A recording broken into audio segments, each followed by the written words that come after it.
বৌমা শাশুড়ির এই ঝগড়ার প্রধান কারণ হচ্ছে জেনারেশন গ্যাপ, ঠিক কিনা?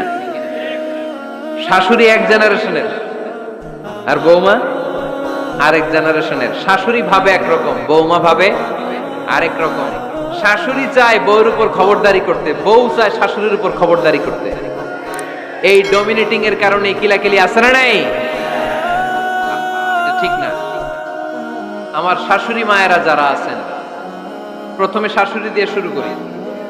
আমার মাইকের আওয়াজ যে ঘরগুলোতে যায়, আমার শাশুড়ি মাদেরকে বলবো, বউদের উপর অত্যাচার করবেন না।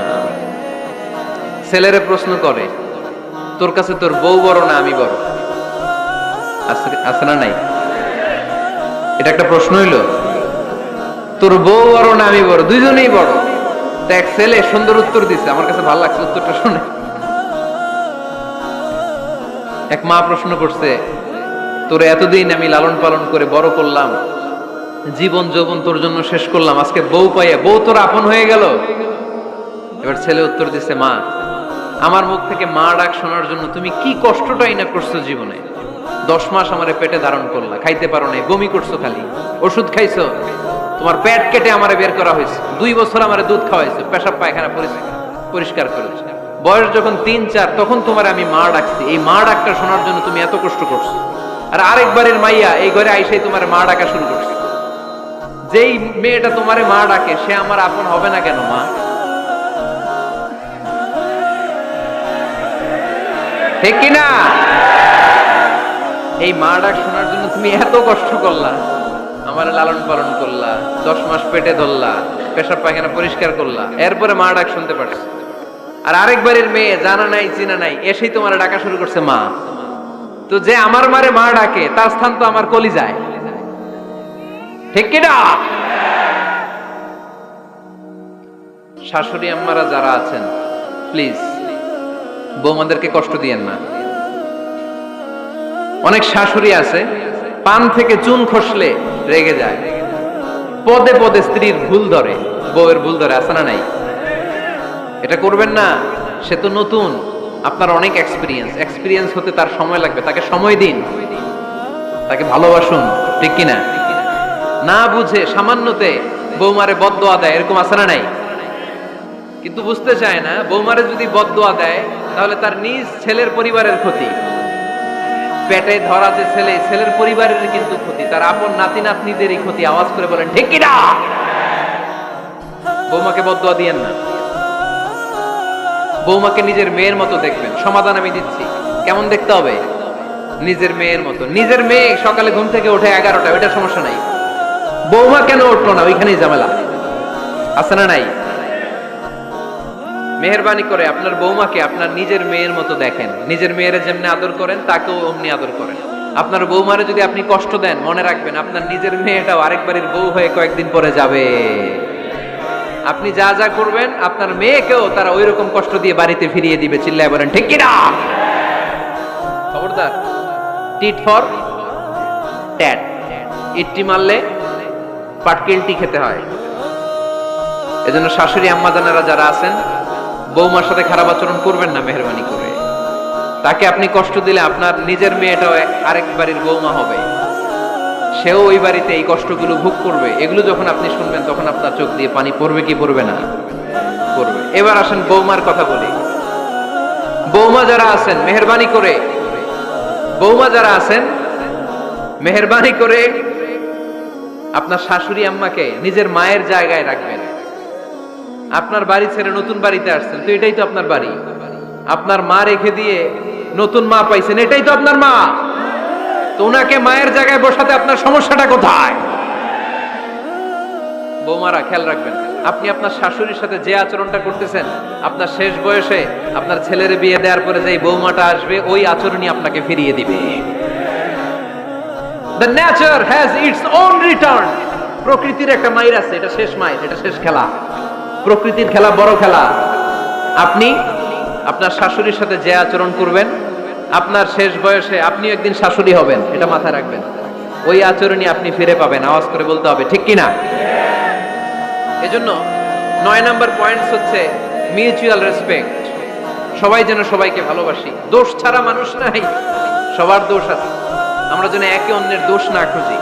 বৌমারা, আপনাদের কেন যদি আমার মাইকের আওয়াজ যায়, অল্প কিছু টেকনিক অবলম্বন করলে আপনি আপনার শাশুড়ির মন জয় করতে পারবেন। শাশুড়িরা আসলে বেশি কিছু চায় না, আগের জামানার মানুষ তো, এদেরকে ওইভাবে হাত করতে হবে। মাঝে মাঝে একটু শাশুড়ির মাথায় তেল দিয়ে দিন, চুলে তেল দিয়ে দিবেন আর কি, মাঝে মাঝে চুল আশ্রয় দিবেন, এগুলো কিন্তু খুব পছন্দ করে শাশুড়িরা। ওনার প্রেশারটা একটু মেপে দিবেন, ডায়াবেটিক্সের ওষুধটা খাইলো কিনা সময় মতো খোঁজ নিবেন, কি পছন্দ করে খেতে একটু রান্না করে দিবেন।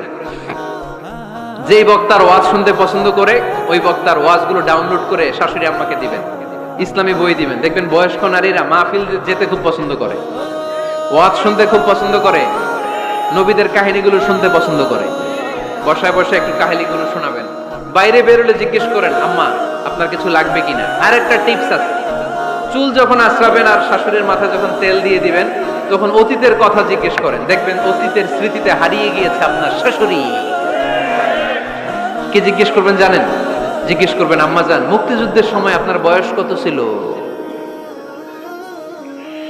ওই সময় মুক্তিযুদ্ধের সময় আপনাদের এলাকায় কি কি হয়েছিল মা? আরেকটা প্রশ্ন করবেন, মা বিয়ের সময় আপনি কেমন ছিলেন? ওই দিন দেখবেন বুড়ি আর বুড়ি নাই, জুয়ান হয়ে গেছে। ওই দিন বলবে, মা আমি অনেক সুন্দরী ছিলাম, আমার মাথায় অনেক চুল ছিল, আজকে নাই। আমগো গ্রামে আমার সাথে সুন্দরী মাইয়া ছিল না। অতীতের স্মৃতিতে, স্মৃতি হাতরাতে হাতরাতে তিনি হারিয়ে যাবেন। জিজ্ঞেস করবেন যে, মা শীতকালে আপনাদের দেশে কি পিঠা বানাতেন আপনি যখন ছোট ছিলেন, আপনার বাপ চাচারা কি করতো? এগুলো জিজ্ঞেস করলে উনি স্মৃতির পাতা হাতরাতে হাতরাতে চোখ দিয়ে দাঁড় দাঁড় করে ওনার পানি ঝরতে শুরু করবে। আপনার জায়গায়, ওনার হৃদয়ের মনি কোঠায় এমন জায়গায় বসবে, আপনার ছাড়া উনি কিছুই বুঝবে না। বৌমারা, এই অল্প কিছু টিপস অবলম্বন করে আপনারা আপনাদের শাশুড়ির মনকে জয় করতে পারেন। শাশুড়ি বৌমার দ্বন্দ্ব আমরা চাই না, আমরা চাই শাশুড়ি বৌমাকে নিজের মেয়ের মতো জানো, আর বৌমার শাশুড়িকে আপন মায়ের মতো ভালোবাসুক, ঠিক কিনা? এই মিউচুয়াল রেসপেক্টই পারে শাশুড়ি বৌমার দ্বন্দ্বকে দূর করতে, আর ঘরটারে শান্তির টুকরা বানাতে। আওয়াজ করে বলেন ঠিক কিনা? কয়টা গেল? আর আছে কয়টা? দোয়া করবেন একে অপরের জন্য। দোয়া, সাইয়েদনা ইব্রাহিম ফ্যামিলির জন্য দোয়া করতেন, রব্বি জাআলনি মুকিমাস সালাতি ওয়া মিন যুররিয়াতি রব্বানা ওয়া তাকাব্বাল দুআ। ও আল্লাহ, আপনি আমার নামাজ কায়েমকারী বানান, আমার কলিজার টুকরা সন্তান ইসমাইলকেও নামাজ কায়েমকারী বানান, আমার দোয়াটা আপনার দরবারে আপনি কবুল করে নেন। সুবহানাল্লাহ পড়েন।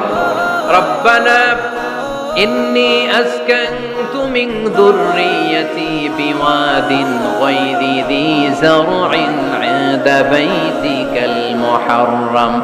ও আল্লাহ, আমার সন্তান সন্ততি, আমার ফ্যামিলিকে ধুধু মরুপ্রান্তর এই উপত্যকার মধ্যে তোমার কাবা ঘরের সামনে রেখে গেলাম, তাদেরকে তুমি নামাজ কায়েমকারী বানিয়ে দিও। গোটা বিশ্বের সব মানুষের অন্তর আমার ফ্যামিলির দিকে আল্লাহ তুমি ঝুঁকিয়ে দিও। ওয়ারযুকহুম মিনাস সামারাত, ফলমূল দিয়ে আল্লাহ তুমি তাদেরকে রিজিকের ব্যবস্থা করে দিও। তার মানে সব নবীরা তাদের পরিবারের সদস্যদের জন্য দোয়া করতেন কি করতেন না? আবার কোরআন আমাদেরকে শিখালো, রব্বানা হাব লানা মিন আজওয়াজিনা ওয়া মিন যুররিয়াতিনা কুররাতা আ'য়ুন ওয়াজআলনা লিল মুত্তাকিনা ইমামা। ও আল্লাহ, এমন নেককার সন্তান, এমন নেককার স্ত্রী আপনি আমাকে দান করেন যাদের দিকে তাকালে আমার চোখ দুইটা ঠান্ডা হয়ে যায়। চক্ষু শীতলকারী স্ত্রী দেন। বিয়ে যাদের হয় নাই, ইয়াং ছেলেরা এই দোয়াটা করবা। বিয়ের জন্য দোয়ার দরকার আছে না নাই? প্রতিদিন এই দোয়া করবা, আল্লাহ এমন স্ত্রী দেন, এমন জীবন সঙ্গিনী আপনি আমাকে দেন, এমন লাইফ পার্টনার দেন যার দিকে তাকালে আমার চোখ জুড়িয়ে যায়। এমন সন্তান আল্লাহ আপনি আমার ফ্যামিলিতে দেন যাদের দিকে তাকালে আমার চোখ দুইটা ঠান্ডা হয়ে যায়। নেককার সন্তান, নেককার স্ত্রী আল্লাহর কাছে দোয়া করে চেয়ে নিতে হয়। তাহলে ফ্যামিলি মেম্বার একে অপরের জন্য দোয়ার দরকার আছে না নাই? বাবা দোয়া করবে ছেলের জন্য, ছেলে করবে বাবার জন্য, মা দোয়া করবে মেয়ের জন্য, মেয়ে করবে মায়ের জন্য, ভাই করবে বোনের জন্য, বোন করবে ভাইয়ের জন্য। দোয়ার দরকার আছে না নাই? দোয়া করবেন সবাই সবার জন্য। এই যে কোরআনের বঙ্গানুবাদ পাওয়া যায় না এখন, কথা বলেন। স্মার্টফোন আছে কার কার দেখি? হ্যাঁ, কারা কারা স্মার্ট দেখি? হাজার হাজার স্মার্ট, মাশাআল্লাহ। এই স্মার্টফোনের ভেতরে আল কোরআন নামে বাংলায় কোরআনের একটা অ্যাপস পাওয়া যায়।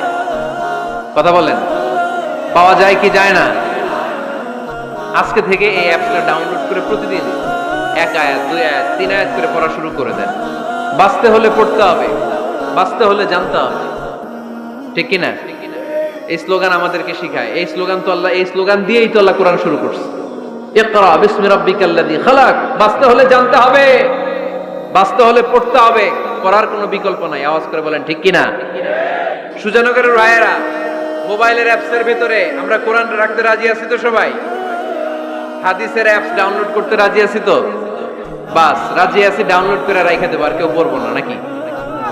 হ্যাঁ, প্রতিদিন একটা আয়াত হলেও যেন আমরা পড়ি। আল্লাহ যা বলা দরকার সব বলে দিয়ে গেছে, নতুন করে আর কিছু বলবে?